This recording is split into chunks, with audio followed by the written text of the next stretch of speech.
Hi friends, good morning.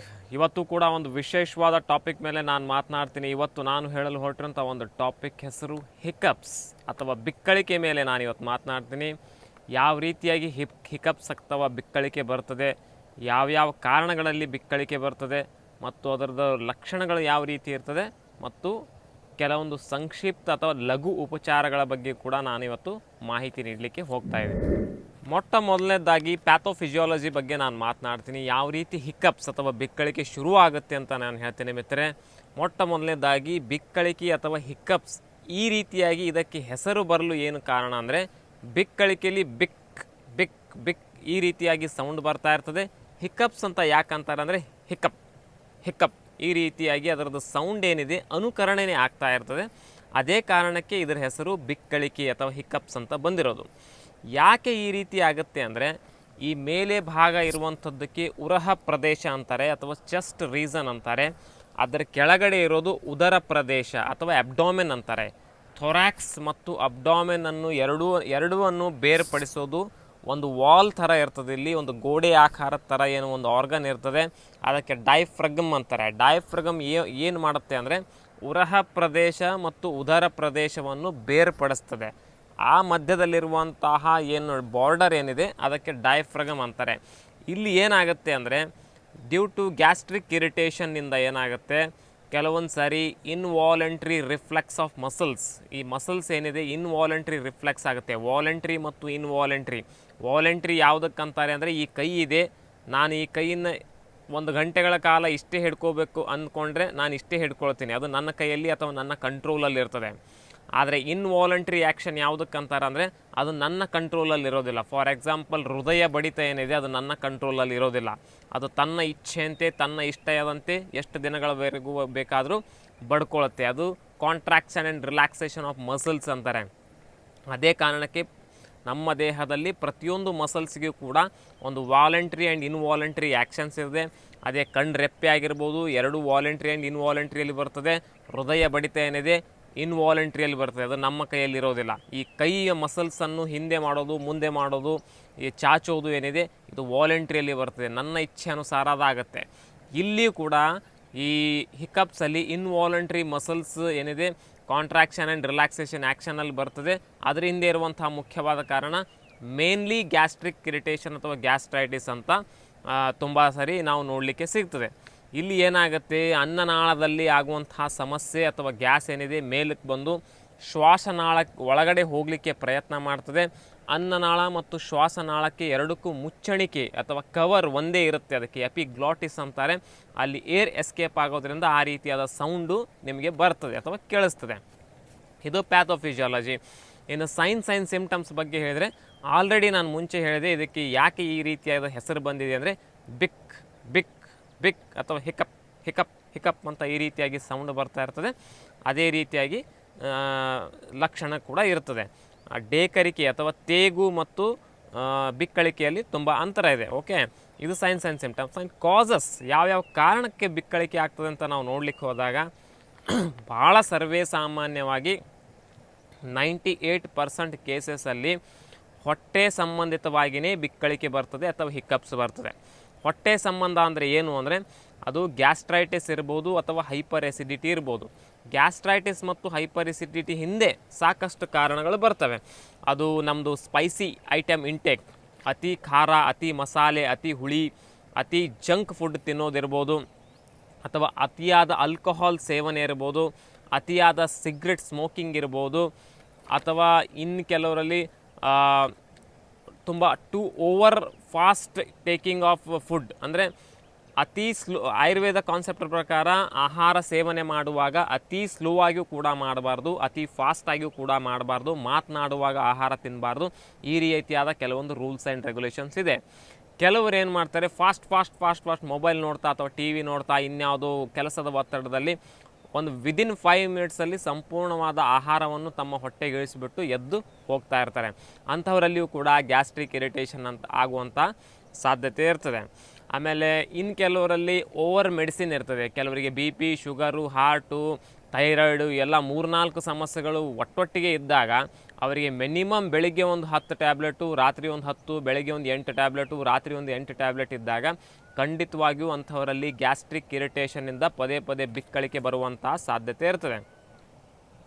ಆಮೇಲೆ long fasting, ಕೆಲವರು ತುಂಬ ಫಾಸ್ಟಿಂಗ್ ಮಾಡ್ತಾರೆ, ಕೆಲವರು ತುಂಬ ಉಪವಾಸ ಮಾಡ್ತಾ ಇರ್ತಾರೆ. ಬೆಳಿಗ್ಗೆಯಿಂದ ರಾತ್ರಿವರೆಗೂ ಉಪವಾಸ ಇದ್ದುಕೊಂಡು ರಾತ್ರಿ ಸಂಪೂರ್ಣವಾಗಿ ಸಡನ್ಲಿ ಹೆವಿ ಫುಡ್ಡು ಹೊಟ್ಟೆ ಒಳಗಡೆ ಹಾಕ್ಕೊಂಡ್ಬಿಡ್ತಾರೆ.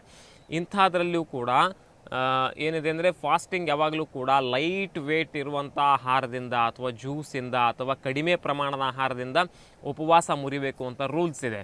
ಕೆಲವ್ರು ಏನು ಮಾಡ್ತಾರೆ, ಬೆಳಗ್ಗೆಯಿಂದ ಉಪವಾಸ ಇದ್ದೀನಿ ಅಂತೇಳಿ ಸಡನ್ಲಿ ಹೆವಿ ಫುಡ್ ಹೊಟ್ಟೆ ಒಳಗಡೆ ಹಾಕಿದಾಗ ಅಲ್ಲಿ ಮತ್ತೆ ನಿಮಗೆ ಬಿಕ್ಕಳಿಕೆ ಬರುವಂಥ ಎಲ್ಲ ಸಾಧ್ಯತೆಗಳಿರ್ತವೆ. ಆಮೇಲೆ ಒಬೇಸಿಟಿ ಕೂಡ ಒಂದು ಕಾರಣ ಅಂತ ಸಾಕಷ್ಟು ಬಾರಿ ನಮಗೆ ಬಹುಶಃ ಅದು ಮಸಲ್ಸ್ ಪ್ರೆಸ್ ಮಾಡೋದ್ರಿಂದ ಆಗಿರ್ಬೋದು ಅಥವಾ ಪ್ರೆಷರ್ ಬೀಳೋದ್ರಿಂದ ಆಗಿರ್ಬೋದು, ಇನ್ಯಾವುದೇ ಕಾರಣಕ್ಕಾಗಿರ್ಬೋದು, ಒಟ್ಟಿನಲ್ಲಿ ಒಬೇಸಿಟಿ ಕೂಡ ಒಂದು ಕಾರಣ ಅಂತ ನಮಗೆ ರಿಸರ್ಚಲ್ಲಿ ಗೊತ್ತಾಗಿದೆ. ಸೊ ಇವೆಲ್ಲ ಏನಿದೆ ತುಂಬ ಬೇಸಿಕ್ ಕಾರಣಗಳು, ತುಂಬ ಫಸ್ಟ್ ಸ್ಟೆಪ್ಪಲ್ಲಿ ನಾವು ನೋಡುವಂತಹ ಬೇಸಿಕ್ ಪ್ಯಾರಾಮೀಟರ್ಸ್. ಇನ್ನು ಚಿಕಿತ್ಸಾ ಪದ್ಧತಿ ಅನುಸಾರವಾಗಿ ನಾನು ಮಾತನಾಡಿದರೆ ಇಲ್ಲಿ 3 ಲೆವೆಲಲ್ಲಿ ನಿಮಗೆ ಟ್ರೀಟ್ಮೆಂಟು ತೆಗೆದುಕೊಳ್ಳುವಂತಹ ಒಂದು ಚಾನ್ಸಸ್ ಇದೆ. ಒಂದನೇದ್ದು ನೀವು ಮನೆಯಲ್ಲಿ ಮಾಡಬಹುದಾದಂತಹ ಸರಳ ಉಪಾಯಗಳು ಅಥವಾ ಲಘು ಉಪಚಾರಗಳು. ಹಾಗಾದರೆ ಲಘು ಉಪಚಾರಗಳಲ್ಲಿ ಏನು ಬರ್ತದೆ ಅಂದರೆ, ಸರ್ವೇ ಸಾಮಾನ್ಯವಾಗಿ ಬಿಕ್ಕಳಿಕೆ ನಮ್ಮ ಲೈಫ್ ಟೈಮಲ್ಲಿ ಎಲ್ಲರ ಅನುಭವಕ್ಕೂ ಕೂಡ ಬಂದಿರ್ತದೆ. ಎಲ್ಲ ಬಿಕ್ಕಳಿಕೆಯೂ ಕೂಡ ಚಿಕಿತ್ಸೆ ಅವಶ್ಯಕತೆ ಇರೋದಿಲ್ಲ. ಕೆಲವರಿಗೆ ತಿಂಗಳಿಗೊಮ್ಮೆ, ಕೆಲವರಿಗೆ 3 ತಿಂಗಳಿಗೊಮ್ಮೆ, ಕೆಲವರಿಗೆ 6 ತಿಂಗಳಿಗೊಮ್ಮೆ, ಕೆಲವರಿಗೆ ವರ್ಷದಲ್ಲಿ 3-4 ಸರಿ ಈ ರೀತಿಯಾಗಿ ಬಿಕ್ಕಳಿಕೆ ಬರ್ತಾಯಿತ್ತು ಅಂದರೆ ಅದಕ್ಕೆ ಯಾವುದೇ ರೀತಿಯಾದ ಚಿಕಿತ್ಸೆ ಅವಶ್ಯಕತೆ ಇಲ್ಲ. ಯಾವಾಗ ನಿಮಗೆ ಪ್ರತಿನಿತ್ಯವೂ ಆಗ್ತಾಯಿದೆ ಅಂದರೆ ಮತ್ತೆ ಚಿಕಿತ್ಸಾ ಆಸ್ಪೆಕ್ಟು ಬೇರೆ ಆಗುತ್ತೆ. ಯಾವಾಗಾದರೂ ಒಮ್ಮೆ ನಿಮಗೆ ಬಿಕ್ಕಳಿಕೆ ಬರ್ತಾ ಇತ್ತು ಅಂದರೆ ನಿಮಗೆ ಲಘು ಉಪಚಾರಗಳಲ್ಲಿ ಮೊದಲನೇದಾಗಿ ನೀರು ಕುಡಿಯೋದು. ಅತಿ ಬಿಸಿಯೂ ಅಲ್ಲ, ಅತಿ ಕೋಲ್ಡು ಅಲ್ಲ, ನಾರ್ಮಲ್ ಟೆಂಪ್ರೇಚರ್ಲಿರುವಂತಹ ನೀರು ಕುಡಿದರೆ ಸಾಕಷ್ಟು ಬಾರಿ ಸಾಮಾನ್ಯವಾಗಿ ಬಂದಿರುವಂತಹ ಬಿಕ್ಕಳಿಕೆ ಶಾಂತವಾಗುತ್ತೆ. ಇನ್ನು ಲಘು ಉಪಚಾರಗಳಲ್ಲಿ ನೀರಿನ ಹೊರತಾಗಿ ಕೆಲವೊಂದು ಸರಿ ಪ್ಲೇನ್ ಮಿಲ್ಕ್ ಏನಿದೆ, ಅಗ್ನಿಯನ್ನು ಶಾಂತ ಮಾಡುವಂತಹ ಕೆಪಾಸಿಟಿ ಮಿಲ್ಕಿಗಿದೆ. ಮಿಲ್ಕ್ ಯಾವಾಗಲೂ ಕೂತ ಶೀತ ಮತ್ತು ಸ್ನಿಗ್ಧ ಗುಣ ಹೊಂದಿರುವಂತಹ ಒಂದು ಆಹಾರ ಪದಾರ್ಥ.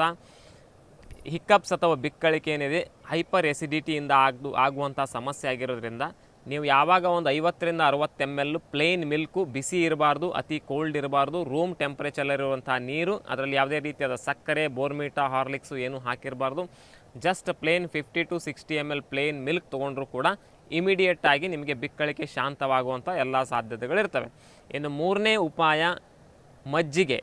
ಓಕೆ, ಇದು ಜೀರಿಗೆ, ಅಜ್ವಾಯ್ನ ಅಥವಾ ಬೆಳ್ಳುಳ್ಳಿ ಅಥವಾ ಶುಂಠಿ ಹಾಕಿರುವಂತಹ ಮಜ್ಜಿಗೆಯಿಂದನೂ ಕೂಡ ಕೆಲವೊಂದು ಸಾರಿ ಬಿಕ್ಕಳಿಗೆ ಶಾಂತ ಆಗುವಂಥ ಸಾಧ್ಯತೆ ಇರ್ತದೆ. ಇನ್ನು ಕೊನೆಯ ಲಘು ಉಪಚಾರಗಳಲ್ಲಿ ಕೇವಲ ಶುಂಠಿ ಬರ್ತದೆ. ಶುಂಠಿ ಏನಿದೆ ಒಂದು ಅಗ್ನಿಯನ್ನು ಹೆಚ್ಚಿಗೆ ಮಾಡುವಂತಹ ಒಂದು ಮನೆಮದ್ದು. ಆಮೇಲೆ ನಿಮ್ಮದು ಡೈಜೆಷನ್ ಚೆನ್ನಾಗಿ ಜೀರ್ಣಕ್ರಿಯೆ ಮಾಡುವಂತಹ ಒಂದು ಮನೆಮದ್ದು ಆಗಿರೋದ್ರಿಂದ ಅದರಿಂದನೂ ಕೂಡ ನಿಮಗೆ ಬಹಳ ಉಪಯೋಗ. ಇವೆಲ್ಲ ಏನಿದೆ ಬೇಸಿಕ್ ಪ್ಯಾರಾಮೀಟರ್ಸಲ್ಲಿ ಬರ್ತದೆ. ಇನ್ನು ಸೆಕೆಂಡ್ ಸ್ಟೆಪ್ ಟ್ರೀಟ್ಮೆಂಟ್, ನಿಮಗೆ ತುಂಬಾ ಸಮಸ್ಯೆ ಪದೇ ಆಗ್ತಾಯಿತ್ತು ಅಂದರೆ ಅದು ಕೂಡ ಗ್ಯಾಸ್ಟ್ರಿಕ್ ಇರಿಟೇಷನ್ ಆಗೋದ್ರಿಂದ ಕೆಲವೊಂದು ಆಯುರ್ವೇದಿಕ್ ಮೆಡಿಸಿನ್ಸ್ ಬರ್ತವೆ.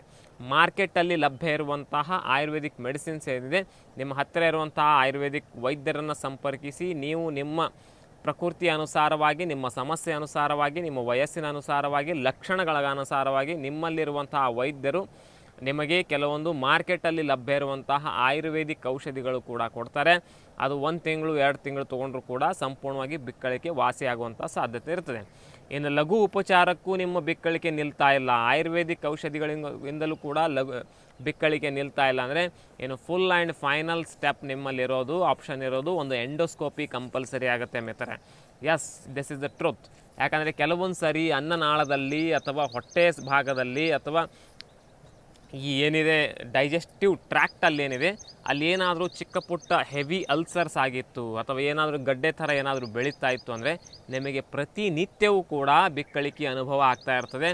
ಏನು ಮೆಡಿಸಿನ್ ತೊಗೊಳ್ಳಿ, ಏನೇ ನೀರು ಕುಡಿದ್ರೂ ಕೂಡ ಅದು ಸಂಪೂರ್ಣವಾಗಿ ವಾಸಿ ಆಗ್ತಾ ಇರಲ್ಲ. ಇಂತಹ ಸಿಚುವೇಷನ್ಗಳಲ್ಲಿ ಏನಿದೆ ನಾವು ಎಂಡೋಸ್ಕೋಪಿ ಮೊರೆ ಹೋಗಬೇಕಾಗತ್ತೆ. ಎಂಡೋಸ್ಕೋಪಿಯಲ್ಲಿ ಏನಾದರೂ ಸಮಸ್ಯೆ ಇದೆ ಅಂತ ಗೊತ್ತಾಗುತ್ತೆ. ಅದರಲ್ಲಿ ಏನಾದರೂ ಸಮಸ್ಯೆ ಇತ್ತು ಅಂದರೆ ಅದಕ್ಕೆ ಲೈನ್ ಆಫ್ ಟ್ರೀಟ್ಮೆಂಟ್ ಬೇರೆ ಆಗುತ್ತೆ. ಇನ್ನು ಕೆಲವು ಸಂದರ್ಭಗಳಲ್ಲಿ ಬಿಕ್ಕಳಿಕೆ ಒಂದು ಮನೋರೋಗದಿಂದಲೂ ಕೂಡ ಬರುವಂಥ ಸಾಧ್ಯತೆಗಳು ಹೆಚ್ಚಾಗಿರ್ತದೆ. ಯಾವ ಒಬ್ಬ ಪರ್ಸನ್ ಬಿಕ್ಕಳಿಕೆ ಮಾಡುವಾಗ ಒಂದು ವಿಚಿತ್ರವಾದ ಬೆಕ್ಕಿನ ಥರ ಸೌಂಡ್ ಮಾಡ್ತಾನೆ, ಅಬ್ ಅಂತ, ಈ ರೀತಿಯಾದ ವಿಚಿತ್ರವಾದ ಒಂದು ಹಾವಭಾವ ಅವ್ರದ್ದು ಬಿಹೇವಿಯರ್ ಇತ್ತಂದರೆ ಖಂಡಿತವಾಗಿಯೂ ಅದನ್ನು ನಾವು ಒಂದು ಸೈಕಾಲಜಿಕಲ್ ಡಿಸೀಸಿನ ಜೊತೆ ತಳಕು ಹಾಕಿ ನೋಡ್ಬೋದು. ಈ ರೀತಿಯಾದ್ದೆಲ್ಲವೂ ಕೂಡ ಇದೆ. ಒಂದು ಡಿಟೇಲ್ ಆಗಿ ಬೇಕು ಅಂದರೆ ಒಂದು ಕನ್ಸಲ್ಟೇಷನ್ ಅವಶ್ಯಕತೆ ಇರ್ತದೆ. ನೀವು ಹತ್ತಿರದ ವೈದ್ಯರನ್ನು ಕೂಡ ಸಂಪರ್ಕಿಸಬಹುದು ಅಥವಾ ನಮ್ಮ ಫೋನ್ ಕಾಲ್ ಕನ್ಸಲ್ಟೇಷನ್ ಕೂಡ ನೀವು ಉಪಯೋಗಿಸ್ಬೋದು. ಈ ವಿಡಿಯೋ ನಿಮಗೂ ಕೂಡ ಬಹುಜನ ಉಪಯೋಗಿ ಅನಿಸಿದರೆ ಖಂಡಿತವಾಗೂ ಶೇರ್ ಮಾಡಲು ಮರಿಬೇಡಿ. ನಿಮ್ಮಲ್ಲೂ ಯಾವುದಾದ್ರು ದೈಹಿಕ ಮಾನಸಿಕ ಆರೋಗ್ಯಕ್ಕೆ ಸಂಬಂಧಪಟ್ಟ ಗೊಂದಲಗಳು, ಪ್ರಶ್ನೆಗಳು, ಸಮಸ್ಯೆಗಳು, ಸೆಲ್ಫ್ ಹೆಲ್ತ್ ರಿಪೋರ್ಟ್ ಅನಾಲೈಸಿಸ್ ಏನಾದಿದ್ದರೆ ಕೆಳಗೆ ಕೊಟ್ಟಿರೋಂಥ ವಾಟ್ಸಪ್ ನಂಬರಿಗೆ ಓನ್ಲಿ ಮೆಸೇಜ್ ಮಾಡಿ. ನಾವು ಯಾವುದೇ ಕಾರಣಕ್ಕೂ ಫೋನ್ ಕಾಲ್ಸ್ ರಿಸೀವ್ ಮಾಡೋದಿಲ್ಲ. ನಮ್ಮ ಕನ್ಸಲ್ಟೇಷನ್ ಫ್ರೀ ಇರೋದಿಲ್ಲ. Okay, thank you miss, stay healthy.